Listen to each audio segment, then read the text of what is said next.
Hola, ¿cómo están? En este video describo el procedimiento para obtener el firmware para una placa P-Board que la denominaremos clon a partir del código fuente del firmware de esta placa que la denominaremos P-Board de referencia. Dicho código fuente fue compilado utilizando la Raspberry Pi 3, su modelo B+, que contiene un sistema operativo Linux Debian. Para operar la misma nos vinculamos mediante un BNC Viewer y de esta manera logramos realizar la compilación. Entonces, para obtener el firmware personalizado, básicamente debemos seguir estos 6 pasos. En su primer paso debemos conseguir el código fuente del firmware. Esto lo obtenemos de los repositorios de GitHub, simplemente ejecutando este comando en un terminal. Y bueno, esto llevará un tiempo en la descarga.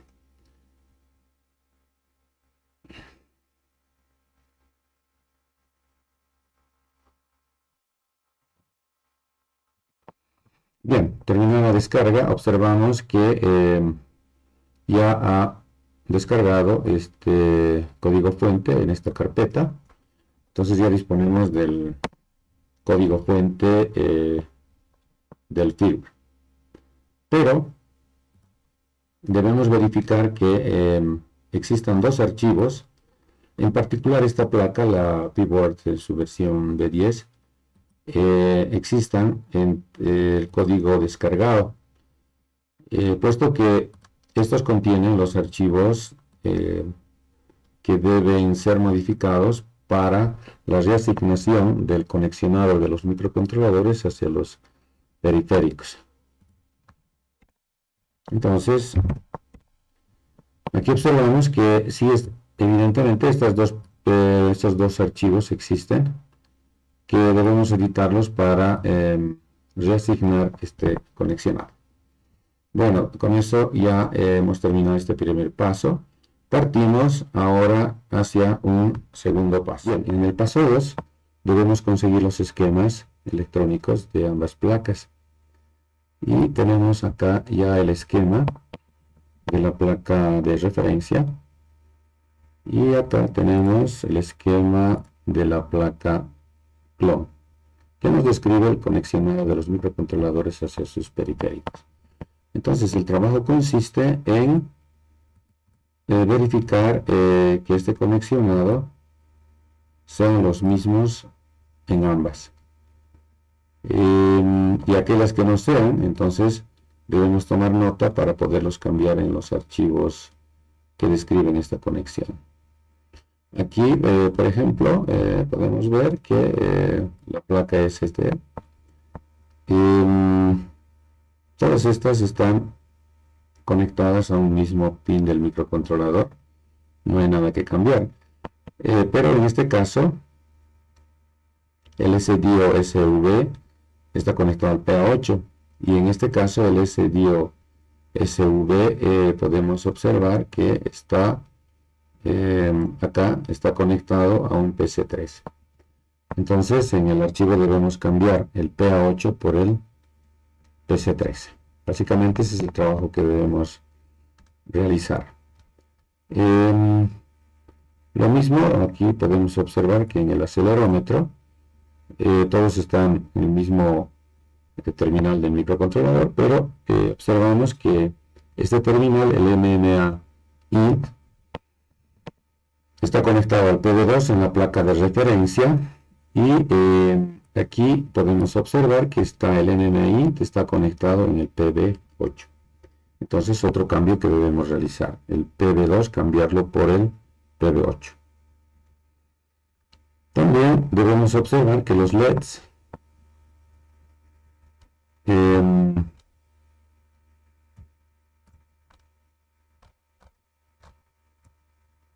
que los LEDs tienen una conexión en lógica positiva en la placa de referencia y en la placa clon están en lógica negativa. Esto es que estos LEDs se van a encender con 0 lógico, estos se van a encender con 1 lógico. Y también debemos observar que hay un cambio de los terminales del microcontrolador. Esto es el LED G1, en este caso el LED rojo, la placa clon está conectada. Aquí podemos ver el LED G1 está conectado al PC4 y en esta está conectado al PA3. Por lo tanto, debemos hacer ese cambio, el PA3 por el PC4. Y así sucesivamente con cada una de estas. Ahora, la lógica positiva y la lógica negativa también tienen que adaptarse.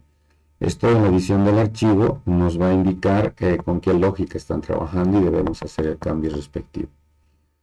Luego también en el botón de usuario, en este está conectado al PD3 y aquí podemos ver que está conectado, que en este caso sería el USB SV, está conectado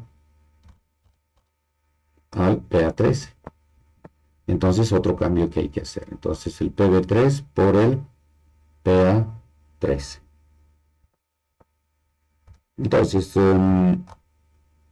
de esta manera ya hemos determinado qué cambios debemos realizar en los archivos de configuración. Bueno, una vez que hemos revisado los esquemas electrónicos de ambas placas, hemos determinado qué conexionados deben ser cambiados.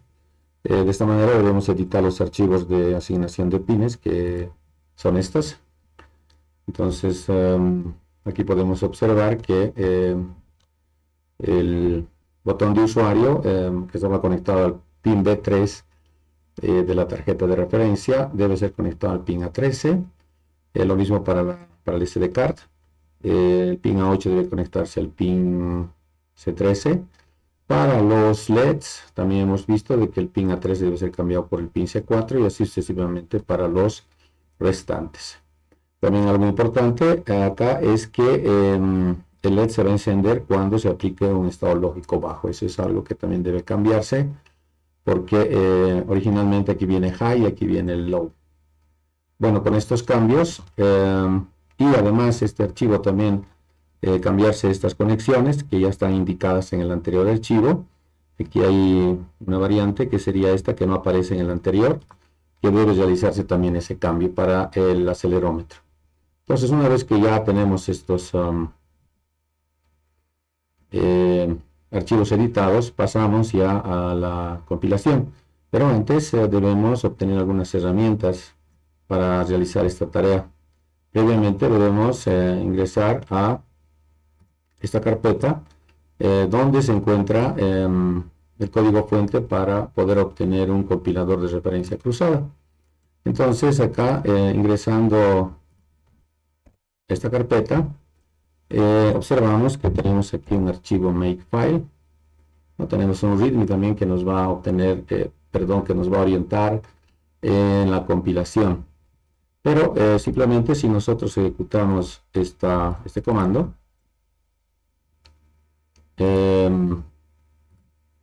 vamos a obtener el ejecutable de este compilador de referencia cruzada. Yo no lo hago porque ya lo tengo compilado, ya tengo el ejecutable. Luego pasamos ya a instalar este compilador que hace referencia en el makefile para obtener ya el firmware. Este es un procedimiento normal en Linux que se debe seguir antes de instalar un paquete. Una vez realizado esto, pasamos, ¿no es cierto?, propiamente a la compilación. Para este propósito ingresamos a esta carpeta. Bueno,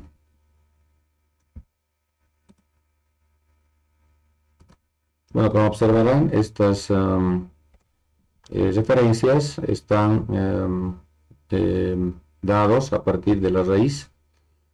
Bueno, ingresando a esta esta carpeta, lo mismo vamos a obtener aquí un Makepad que podemos editar y observar cuál es ese proceso que realiza, y lo mismo tenemos un README que nos va a orientar en antes de la compilación. Pero simplemente lo que debemos hacer acá es ejecutar este comando que nos va a permitir sincronizar algunos módulos necesarios. Ups. A ver, es este.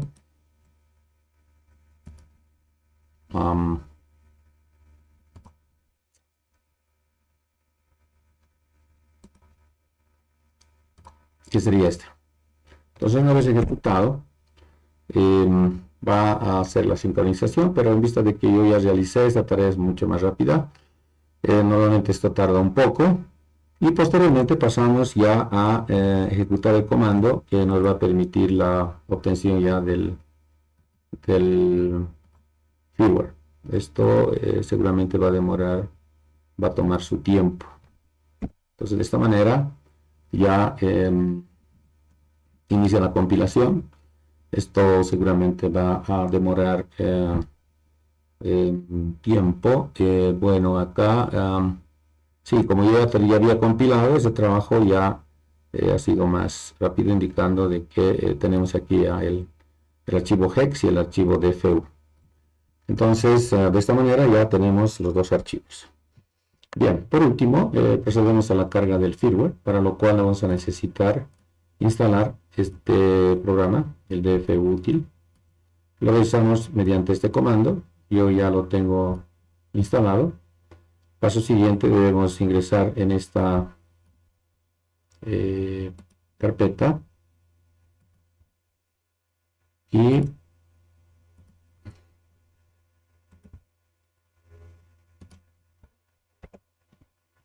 ejecutar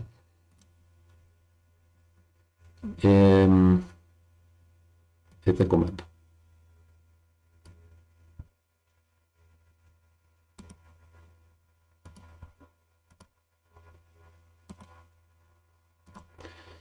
Bueno, previamente, antes debemos colocar a la tarjeta Pword en el modo de carga de firmware. Para este propósito, podemos acceder mediante utilitarios que permiten acceso a puerto serial. En este caso vamos a utilizar un IDE de Tony Python. La tarjeta ya la tenemos conectada al Pword. Entonces aquí importamos la librería y ejecutamos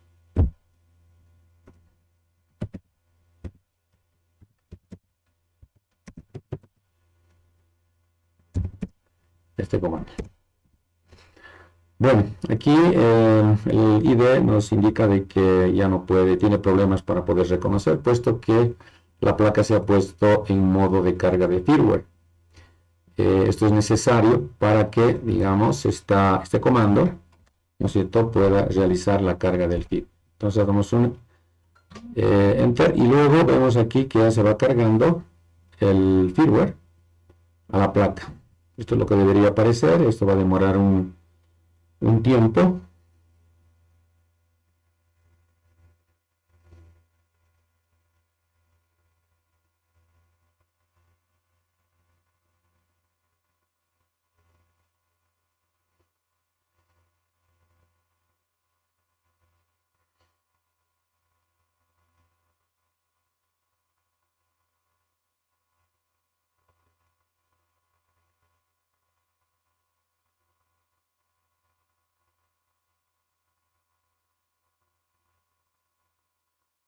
Muy bien, entonces ya ha terminado de cargar el firmware. Entonces lo que tenemos que hacer es resetear la placa Pword y de esta manera ya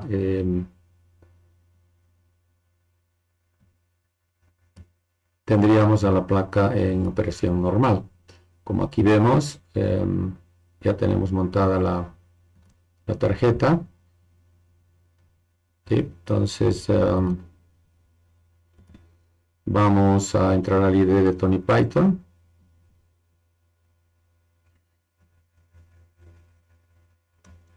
Y observamos acá que ya tenemos nuevamente la placa funcionando. Bueno, para hacer estas verificaciones vamos a pasar a ejecutar algunos programitas. Bien, antes de ejecutar los programas de prueba, podemos observar acá la fecha de compilación. Bueno, si bien hoy es 15, la Raspberry Pi no está actualizada su fecha. Pero bueno, aquí nos muestra la fecha de compilación y en su versión. Bueno, entonces podemos cargar algunos programas para verificar el funcionamiento, en este caso de los LEDs. Este es un programa sencillo que enciende en secuencia los LEDs a cada segundo y los va apagando en secuencia también. Bueno, ahí los LEDs están operando correctamente.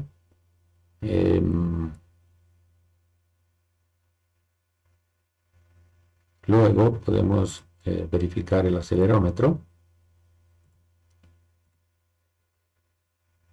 En este caso es un programa que nos muestra los valores en eje X, Y y Z, dependiendo de la posición de la tarjeta. Si lo inclinamos en este sentido, tenemos valores negativos para X. Si lo inclinamos en este sentido, tenemos valores positivos para X. Si lo inclinamos en este sentido, tenemos valores negativos para Y. Y para este otro tenemos valores positivos. Y para el eje Z también tenemos variaciones. Entonces, constatamos de que el acelerómetro está operando correctamente. Y bueno, en esta tenemos otro programita que trabaja tanto el acelerómetro como los LEDs. Dependiendo de un valor positivo o negativo va encendiendo, en este caso el LED rojo, y así sucesivamente, ¿no? Entonces, ejecutando esto y moviendo la placa, nosotros vamos a ver que los LEDs van a ir encendiéndose y apagándose dependiendo de la posición de la placa. Bueno, con esto verificamos que la placa ha sido restituida nuevamente. Y con esto hemos terminado. Gracias.